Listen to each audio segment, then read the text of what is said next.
Leon,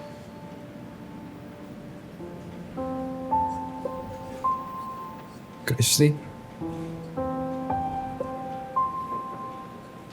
Ba't nandito ka? maayos na daw ang lagay mo, sabi ng doktor. Ligtas ka na. Sabi sa'yo, kakayanin mo eh. Hindi mo pa panahon para mawala sa buhay namin.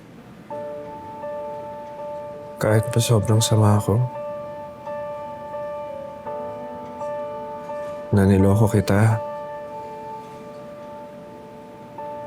Tapos ipinagkait ko sa inyo ni Jordan. Yung dapat na buhay na sa inyo. Iniligtas mo ang buhay ni Jordan. Yun. Habang buhay namin natatanungin ng utang ng loob na yun. Kabalikan na ba kayo? Ama siya ni Tori. Hindi siya mawawala sa buhay namin. Parang ikaw.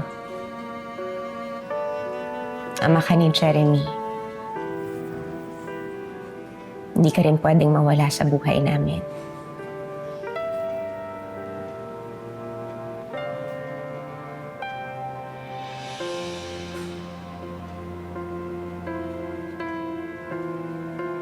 Ayun.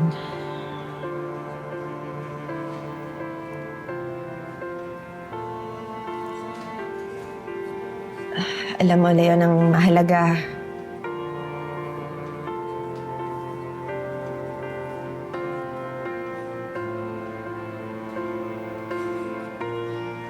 pinapatawad na kita.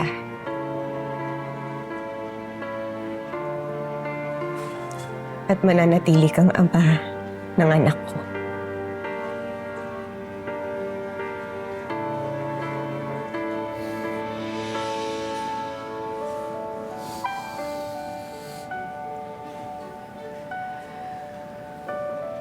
Naiintindihan ko, Christy. At tinatanggap ko ang desisyon.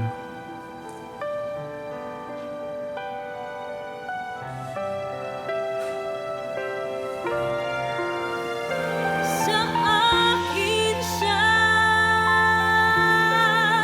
o sa akin siya,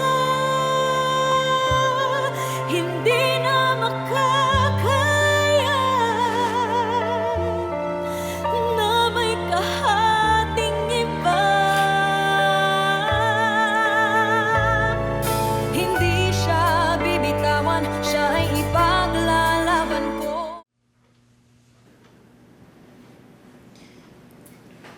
Mamaya dadalaw na si Billy, sir. Kamusta si Billy? Mas malakas na siya. Mas marami siyang salitang sasabi. Tapos marami na siyang naigagalaw sa katawan niya.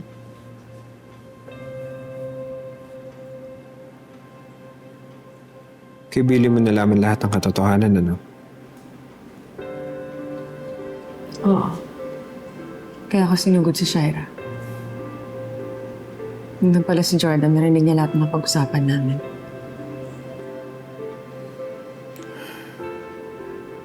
Alam mo kung nakinig lang ako kay Billy. Hindi nahahantong sa ganito ang lahat. Mahirap talaga ang pagdadaanan mo para mapatawad ka ng mga nasaktan mo. Pero kung gusto mo talaga, huwag kang susuko.